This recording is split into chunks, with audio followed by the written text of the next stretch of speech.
Kami dari kelas 10 FKK 1 ingin mempresentasikan tentang Kerajaan Demak. Perkenalkan, nama saya Syifa Aulia Ramadhani. Perkenalkan, nama saya Olga Nuriana Dila.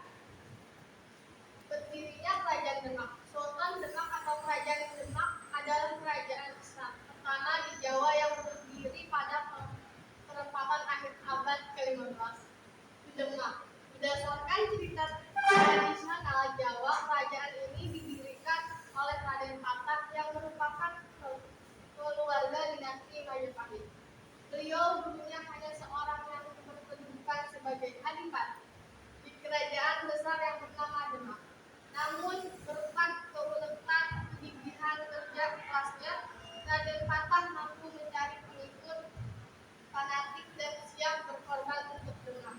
Hal ini membuat Demak semakin dikenal oleh semua penjuru dan dapat menyaingi perdagangan yang dilakukan oleh kerajaan Majapahit. Latar Kerajaan Demak. Kesultanan Demak didirikan pada sekitar tahun 1475 Masehi. Kerajaan sejak awal abad ke-16 oleh Raden Patah, putra Raja Majapahit Brawijaya, mengantarkan seorang putri Syaka, Dwarawati. Nama Raden Patah pun tersemat sebagai salah satu kerajaan ternama Kerajaan Demak.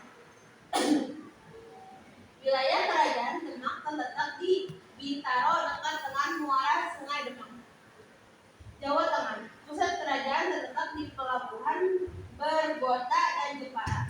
Dulunya wilayah ini merupakan bagian dari kadipaten yang tunduk pada kekuasaan Kerajaan Majapahit.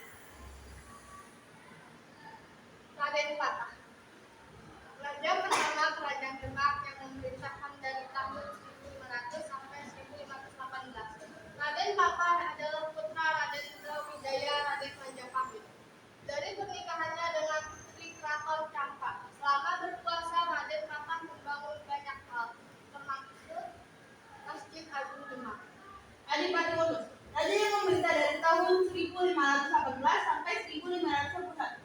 Adipati Unus adalah putra Raden Patah yang melanjutkan tahta kerajaan setelah ayahnya meninggal.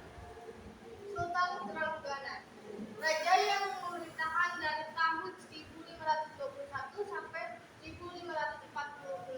Pada masa pemerintahannya, Kerajaan Demak mencapai puncak kejayaan. Wilayah Demak meluas hingga ke Jawa Timur dan Jawa Barat. Sunan Prawata, raja yang memerintah dari tahun 1546 sampai 1549. Sunan Prawata adalah putra dari Sultan Trengganu. Arya Penangsang, raja yang memerintahkan dari tahun 1549 sampai 1544. Arya Penangsang menduduki tahta Demak setelah membunuh Sunan Prawata. Kerajaan Demak memiliki masa kejayaan pada saat kepemimpinan Sultan Trenggoro. Prestasi yang telah dicapai Sultan Trenggoro adalah dapat mengisahkan hampir seluruh Pulau Jawa, memperluas daerah kekuasaan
memindahkan kekuasaan Demak ke Pajang, tempat kekuasaannya.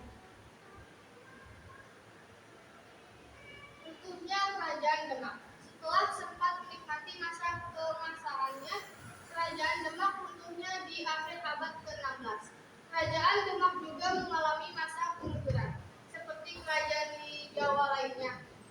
Penyebabnya keruntuhan ini adalah perebutan kekuasaan yang terjadi di kalangan persaudaraan, yaitu perang saudara yang terjadi di antara Sunan Prawoto dengan Arya Penangsang.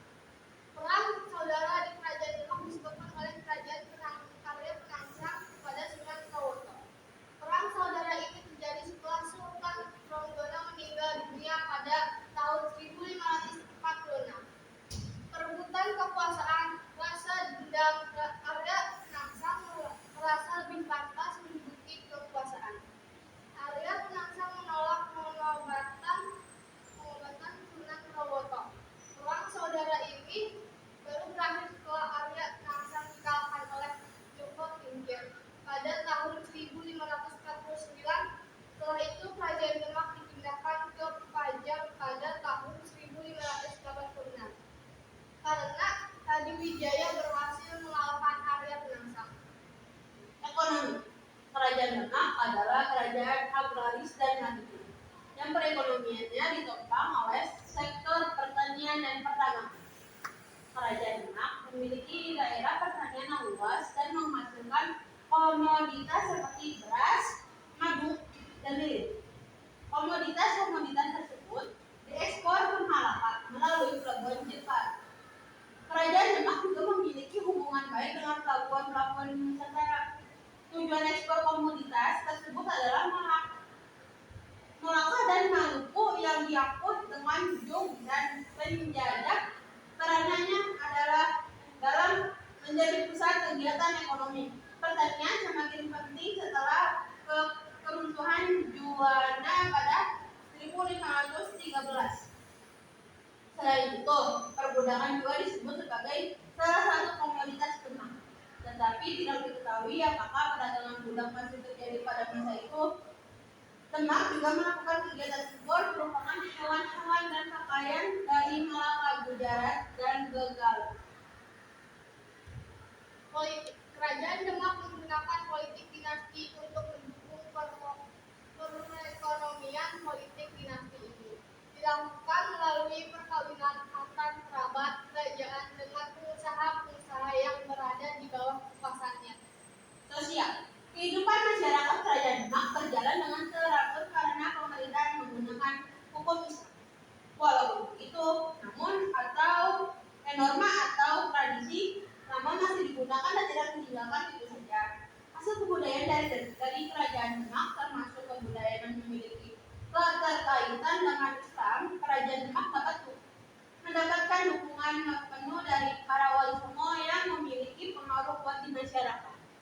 Ini adalah peninggalan Kerajaan Demak yang bercorak Islam. Masjid Agung Demak, masjid kuno yang dibangun oleh Raden Patar pada abad ke-15 Masehi. Pintu masjid ini terbuat dari kayu jati yang kokoh, yang dihiasi ukiran yang indah dan penuh makna. Salah satunya dua kepala naga. Itu kolam wudhu. Kolam yang digunakan untuk berwudhu oleh para wali songo pada masanya. Pintu sini pernah digunakan sebagai tempat sayembara untuk menentukan sultan keempat Kerajaan Demak di Bintaro. Saat ini situs ini sudah tidak digunakan dan menjadi salah satu tempat wisata di Kabupaten Demak. Selain itu, peninggalan Kerajaan Demak lainnya adalah Saka Tatau, Saka Majapahit, Pintu Gledek, Jambar Kencana, dan Makam Sunan Kalijaga. Beberapa nilai yang terdapat pada Kerajaan Demak di antara lain sistem sosial egaliter. Sistem sosial di Kerajaan Demak bersifat egaliter seperti pelaksanaan salat yang dilakukan bersama dengan masyarakat biasa. Sikap kerukunan, toleransi, dan patuh kepada orang tua dan guru. Sikap-sikap ini merupakan keteladanan dari Raden Patar, pendiri Kerajaan Demak.